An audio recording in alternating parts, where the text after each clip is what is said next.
a gente, professor Marcos Damias, professor de arte, a gente vai fazer nossa segunda aula do segundo ano. E o assunto agora é leitura visual. Na verdade, esse assunto é de extrema importância para vocês, porque vocês, não estou falando só todo mundo, mas vocês em particular, olha a prova, passa a prova, aí o professor diz assim, faça a leitura visual, tu não sabe nem o que é a leitura visual. Na verdade, ela está presente no cotidiano do dia a dia, principalmente quando você pega o celular e faz assim, ó, né? Aí quando tu para naquela imagem, aquela fotografia que tu achou bonito, aquele vídeo, é porque você já está fazendo intrinsecamente a tua leitura visual. Gostei, não gostei, é bom. Pois é, entender o que é essa leitura visual e cada imagem, cada vídeo, cada obra, cada roupa, cada pessoa, por que tu te encanta por determinada pessoa? Porque você fez a leitura visual daquela pessoa e gostou. Nossa, pois é. Essa leitura ou interpretação é tão importante quanto a própria criação. O artista fez, tu conseguiu entender leitura visual, né? Entender, compreender, aprender qual é a mensagem que você está vendo. Eu estou falando de obras de arte, mas isso não se retém somente a obras de arte. A leitura visual vai para redes sociais, para imagens, para as camisas, para os times de futebol, para os quadrinhos que você usa, para os personagens. Ou seja, você tem leitura visual de tudo. Tanto é que existem redes sociais que foram feitas para serem utilizadas com imagens, vídeos, fotografias, produção audiovisual. E outra, é perigoso fechar a ideia da leitura visual só num conceito. Não façam isso. Não acha nada. Tu não achou nada. Pesquisa, analisa, entende. Por quê? Porque na hora que chega do Enem, meu amigo, minha amiga, o problema é tu olha, tu lê e tu não consegue fazer a interpretação do que tu está lendo, está vendo, né? Leitura visual. Eu coloquei alguns quadros aqui, algumas obras, para a gente poder entender. Professor, eu já vi isso, mas eu não sei o que significa. Bom, Salvador Dalí, quando fez A Persistência da Memória, que é um dos quadros mais famosos do surrealismo, ele considera a flacidez das figuras derretendo, como se fosse queijo derretido, a impotência sexual. Professor, nunca imaginei, na cabeça dele. Pode ser que a tua leitura visual seja outra, como já aconteceu em sala. Ele pensou de uma maneira, você interpretou de outra. Ou então um estado de putrefação, alguma coisa já derretendo, alguma coisa estragando. Ou seja, tem 2, 3 leituras visuais. Tá aí, eu vou fazer rápido. Pessoal do estúdio, olha para cá rapidinho. Vocês estão vendo o quê? Um elefante ou um cavalo? Vira o rosto de lado. Vocês estão vendo um rosto aqui? Um nariz? Pois é, isso é o surrealismo. Eu tenho imagens que vão se modificando. Eu tenho várias leituras visuais. Teve gente que viu um cavalo. Tem gente que olha ali um crocodilo ao fundo. Ou seja, o surrealismo. Se você não olhar, também não vai. Depende da forma como você vê. Às vezes é teu ponto de vista, ou a ausência dele, né? Há risco de não dar conta de tudo, porque você não está acostumado a fazer a interpretação do que você vê. Você tem que ter certeza e clareza do que está. Não ache nada. Por que eu sempre digo isso? Porque tu vai lá e coloca a tua opinião nas redes sociais. Quem te perguntou? Ainda mais do ter eu acho. Se tu fez uma leitura incorreta, faltou contexto na leitura dessa imagem, aí isso tem um nome chamado fake news. Olha que legal. O que o artista quis transmitir quando produziu a obra de arte? O beijo de Gustav Klimt. O beijo é uma coisa tão pessoal. E o beijo, quando você está apaixonado, parece assim tão seguinte, faz pem, pem, pem. E tem pessoas que você beija para beijar a parede, né? E o beijo, na verdade, ele tem uma relação muito pessoal. Tem gente que diz que é o casal, né? A Emily e o Gustav Klimt. Aconchego, proteção, carinho, dependendo como o beijo for dado, né, ele for repassado ou recebido, ele pode trazer afeto, até o próprio tesão, quer dizer, depende muito. E aí quando você vai fazer a leitura visual, te diz alguma coisa, talvez sim, talvez não, tenta te colocar de outra maneira para entender, certo? Essa interpretação desses elementos é um processo complexo. Só que na hora que você condiciona, fica mais fácil. Eu olhei, eu já identifiquei. Por quê? Porque isso vai sendo gradativo. Só que você tem que estar disposto a fazer isso. A obra de arte é um objeto de fruição estética. O que é fruição, professor? Eu vou analisar e sentir a obra, né? Entender o testemunho histórico, as sensações, as emoções.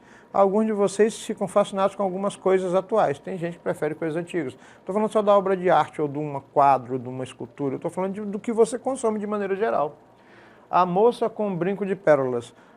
esse quadro tem um negócio interessante. Diz a história que talvez fosse a empregada da casa dele, mas algumas pessoas levantaram que seria a filha do pintor, uma menina de 13 anos. Ou seja, tem várias hipóteses sobre o quadro. Uma coisa é certa, as roupas não eram dela, eram da patroa, e o efeito de luz e a forma como foi colocada... Professor, mas por que ela está assim? Porque vocês tiram foto assim, ainda tem uma época que fazia bico, né? Períodos históricos, aí veio perguntar exatamente por quê. Na época era desse jeito, e hoje é diferente. Os meninos e as meninas que tiram foto na academia do banheiro, pois é, períodos históricos diferentes. O observador já tem interiorizado, eu vou repetir, você só costuma fazer leitura visual quando você começa a experimentar, isso vai funcionando no automático. O que eu vou falar é para você dar o estalo. Informações relativas à obra, ao artista, ao estilo, o primeiro contato que você tem, o eu gosto, não gosto, por que eu gosto, por que eu não gosto. Raramente a sua reação é estritamente sensorial ou emocional. Né? Um belo dia eu fui dizer, um determinado cantor, eu não gostava do timbre de voz dele, quase que eu apanho. Né? Mas eu não gosto da voz, não disse que eu não gosto dele ou da música dele, são leituras diferentes. Eu coloquei essa obra aqui porque eu tive o prazer de ver de perto, me choquei. Né? Parece um azulejo antigo, né? Da Adriana Varejão. Na verdade, ela pinta como se fosse um azulejo da época, só que é o processo de escravidão, né? Tanto de indígenas quanto de pessoas negras. Só que quando você olha, parece uma coisa... Tem até situações de violência contra mulheres pretas e mulheres indígenas, um negócio bem pesado. Eu não coloquei o mais pesado deles todos. Pesquisem, né? Você vê uma coisa, mas na verdade é outra. Isso acontece muito na produção audiovisual, séries, entre outras coisas. Uma obra de arte famosa, você olhou e disse assim, nossa, eu já vi aquilo aí, mas tu não sabe de quem é, tu não sabe o que significa, tu não sabe qual o sentido, o que tinha por trás da obra. Essa primeira leitura sempre é filtrada, é muito superficial. E aí ela pode ser consciente ou não, geralmente teu senso estético grita. Noite Estrelada, de quem é? Van Gogh. Numa outra aula eu coloquei, eu já vi isso, mas o que significa? Né? Ele disse que ele estava observando o céu pela janela antes do amanhecer. Eu acho uma das coisas mais lindas ver o nascer do sol, principalmente se eu estou na estrada. A minha leitura visual é tão agradável que me deixa feliz. Só que nesse caso eu dar uma agilizada. As estrelas significam luminosidade. A lua, a sensação de derretimento. As espirais de luz, vertigem, como se estivesse ficando maluco. Van Gogh. Povoado, discreto, unificado, bem, né? Milharal, reflexos dourados. Os ciprestes, acertei isso? As árvores, né? E a Noite Estrelada de Van Gogh tem toda uma leitura. Professor, tem isso tudo, tem mais coisa ainda. Leva em consideração que quando você começa a pensar sobre esses questionamentos, o professor tem que ter isso tudinho. Já vai funcionando no automático, mas você precisa de experimentar. Que tipo de conhecimento aprendemos pelo ato de sentir? Como assim, professor? Tu gosta da música? Ela foi agradável? Ela te faz sentir alguma coisa? Ela te deixa feliz? Te deixa triste? O que é arte? O que faz um objeto ser arte? Por que você condena se você consome? Você não sabe nem o que está falando. A arte é uma via de compreensão do real, ela te faz sentir alguma coisa. Toda a obra de arte é feita para ser bela. Lembra da Adriana Varejão que eu falei para vocês? Né? O que é uma obra de arte? A gente tem que pensar sobre isso. Às vezes, essa semana eu perguntei, a menina disse assim, é tudo. Eu disse, mas por que é tudo? Porque a arte faz parte da minha vida. Sem ela respondeu desse jeito, uma aluna do terceiro ano. Sem ela eu não conseguiria me encontrar na vida. Olha que interessante, é a forma como ela vê, mas ela já se permitiu fazer essa situação do objeto e da mensagem. Professor, o que seria esse objeto? Na hora que você olha essa camisa, por que eu comprei a camisa? Essa mensagem é agradável, eu gostei da camisa, é uma coisa mais simples do que simplesmente a teoria. A teoria que eu estou colocando é para você condicionar a tua capacidade intelectual em fazer essa leitura no automático. Como funciona isso? Entender qual é a informação, entender que sensação e emoção me traz e depois interpretar a obra. É automático. Tem até um esquemazinho que eu vou colocar lá na frente sobre isso, certo? Isto não é um cachimbo, Cecinepar Ampip, semiótica. Se isso não é um cachimbo, é o quê? Não, isso não é um cachimbo, isso é um desenho, uma pintura representando um cachimbo. Ele é uma imagem falsa, ele é virtual. Tem um negócio atualmente que a gente chama de metaverso. Quem sabe o que eu estou falando? Porque você já vive nesse sistema, até inclusive, parece que a pessoa vive nas redes sociais, vive no metaverso. Pois é, gente. Já se falava sobre signos, símbolos e ícones bem antes do que você... Ah, isso é novo. Não é. Não é.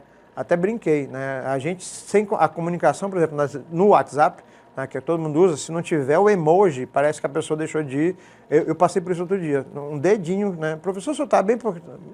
Mas esse dedinho faz diferença emocionalmente para a pessoa que pega a mensagem do outro lado, pode acabar ou melhorar o dia dela, depende muito. Um emoji, para você ter uma noção. Como analisar uma obra de arte? Análise objetiva, visual. A cor, a forma, né? O equilíbrio, as informações. Análise subjetiva, simbólica. Gostei, não gostei, o amarelo é mais chamativo, né? O preto é melhor. Vocês estão entendendo o que eu estou falando? Isso já vai no automático, mas você precisa entender que esses elementos estão lá. Porque quando alguém diz assim, tu gostou? Gostei. Por quê? Pronto, engatou. Bem ali no sai.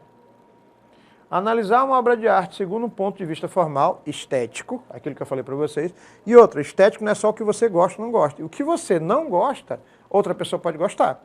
O valor é subjetivo e relativo, né? Então você não pode dizer se alguma coisa é arte ou não, se é bonito ou não, se outra pessoa vai achar.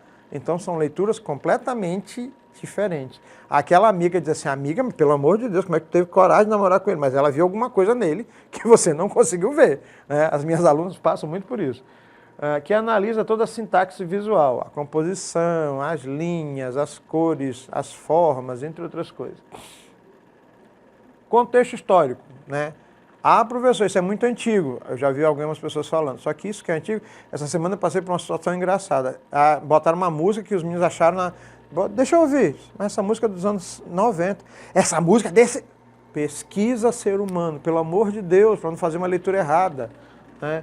Época, técnica, temas, recursos, obter os dados sobre o autor, entender, pesquisar para não falar besteira e passar vergonha. Por quê? Porque tu acha, não acha nada, né? Vai lá, pesquisa. Em locais seguros. Paixão dos 5 mártires de Marrocos, né?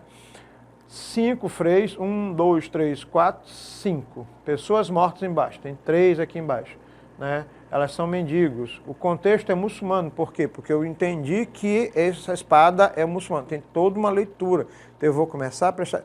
Quando você vê uma foto, inclusive que vocês fazem foto, vocês querem parecer bonito na foto. É a mesma coisa, só que com outro contexto, né? Eu acho interessante quando alguém diz assim, coloca uma foto numa rede social e diz assim, sem filtro. Significa socialmente que tu tá tão perfeito, tu tá te sentindo a criatura mais maravilhosa e maravilhosa do mundo, que tu não precisou de nenhuma pintura digital. Olha que interessante, olha a leitura visual aí. Como analisar esta obra de arte? Reconhecer o assunto, qual é o tema, né? Analisar esse assunto. É uma cena religiosa? É uma cena histórica? É uma cena alegórica? É um retrato? É uma paisagem? Por que que aquilo chama mais atenção do que o outro? O que que descreve? É isso que a gente tem problema para entender nas questões do Enem, porque está lá, está na tua cara e tu não vê, né? Identificar autor, título, facilita muito. Data de execução, para não passar vergonha como alguém passou. Essa música dessa época, pois é, quando ela foi feita. Suporte, onde é que está feito? É uma tatuagem, está feito no braço? Dimensões, é grande ou pequena? Né? Anotar as primeiras impressões, se tu tiver dificuldade, se não, vai fazendo anotações mentais. Os comedores de batata de Van Gogh. Eu já vi essa obra, professor. Bom, quando ele fez isso, ele disse, quis dedicar-me conscientemente a expressar a ideia de que essa gente, sob essa luz, come suas batatas com as mãos, que também trabalhou, que veio direto da terra, uma relação bem... E essa luz não está aqui porque ele criou. Na verdade, era a luz que tinha lá, né? Eu particularmente tenho uma situação que eu prefiro de lugares com muita iluminação. Lugares com pouca iluminação, com essa luz baixa, eu sinto a sensação de angústia, né? E o espaço visual já vai me sufocando. É a minha leitura visual, deixar claro isso.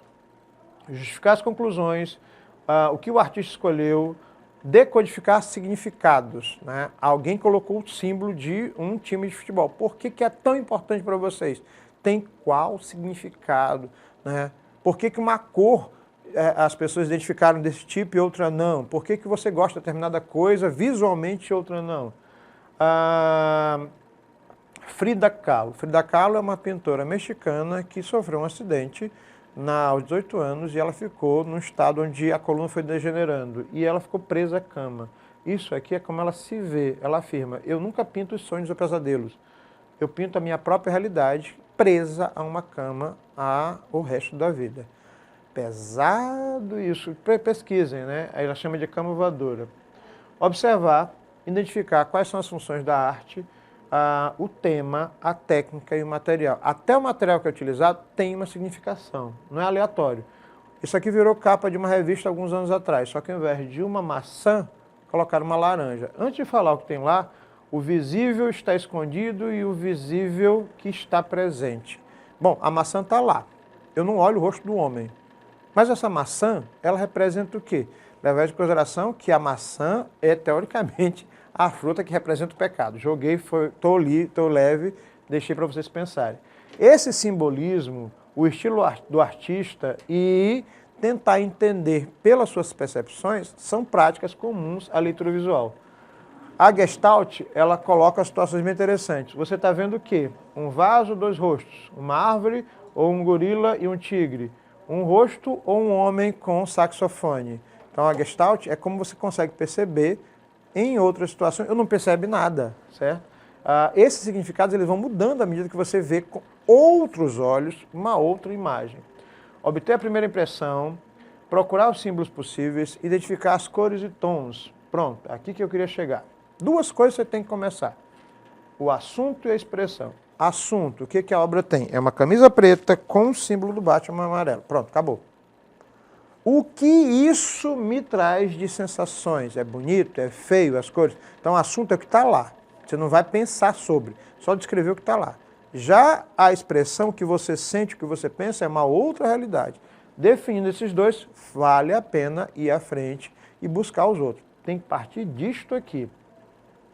Eu vou colocar uma imagem de uma obra do Almeida Júnior, que é um pintor acadêmico brasileiro, né? Achei interessante essa obra, por quê? Porque ela é brasileira do século XIX e a gente vai fazer interpretação e hipótese sobre o significado. A postura dessa menina remete a uma cena de lazer. Seu ar pensativo ao marcar a página do livro pode indicar que ela lê um trecho que a fez devanear, sonhar. Só tem um detalhe, você está falando de mulheres que não liam livros no século XIX.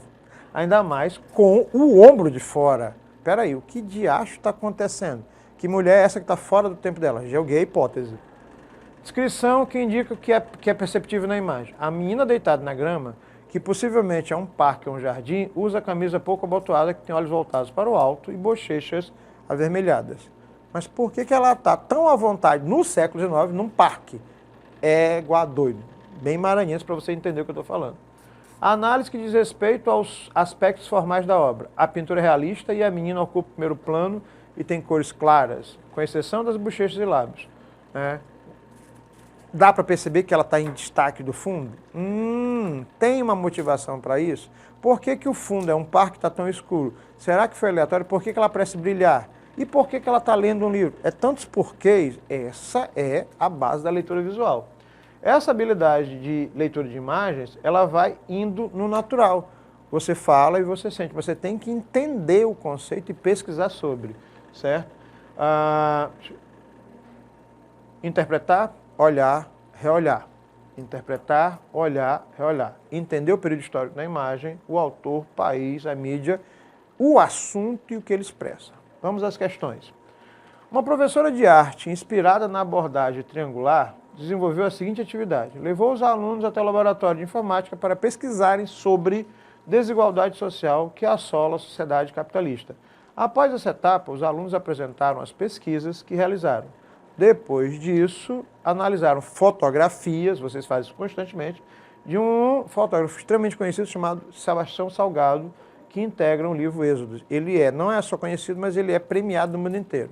Bom, esses alunos enfatizaram as gradações de tons de cinza, ele sempre faz essas fotos em preto e branco, criam efeitos fantásticos, você gosta e nem sabe por quê, ou seja, sua leitura visual, e tem uma motivação para ele fazer isso, presente nas imagens, bem como os enquadramentos. Enquadramentos, sabe aquela pessoa, tira minha foto. Não, oi amiga, assim, não amiga, são vocês fazendo a composição visual para finalizar na leitura. Para finalizar, a professora solicitou que os alunos fizessem uma poesia expressando seus sentimentos sobre as fotografias analisadas. Parece que está longe da realidade de vocês, mas você já faz isso com música. Quando você escuta a música, ela te diz alguma coisa, ela conjuga, conversa contigo, tu diz, eu gostei. Por que você gostou da música? Né? Então, nesse caso, a sequência de ações é contextualização, entender o que você está vendo, leitura da imagem e produção artística. É o que a gente pode fazer. Produção artística engata naquela tua produção textual que tu não consegue ir à frente. Por quê? Porque falta tu entender uma série de valores que eu estou colocando aqui. Beleza? A gente vai ficar aqui nesse ponto, mas eu quero que vocês deem uma olhada, uma pescada aqui. Acessem o plano de estudo de vocês. Não esqueçam, porque tem muito material lá, tem umas questões para você pensar. Aprendam, façam disso um cotidiano. Olha a imagem, olha o vídeo, olha a foto, olha a série, o anime e pergunta o que, por quê, qual o tema e assim por diante. Professor Marcos Dominici, professor de arte. Gente, um abraço. Fui.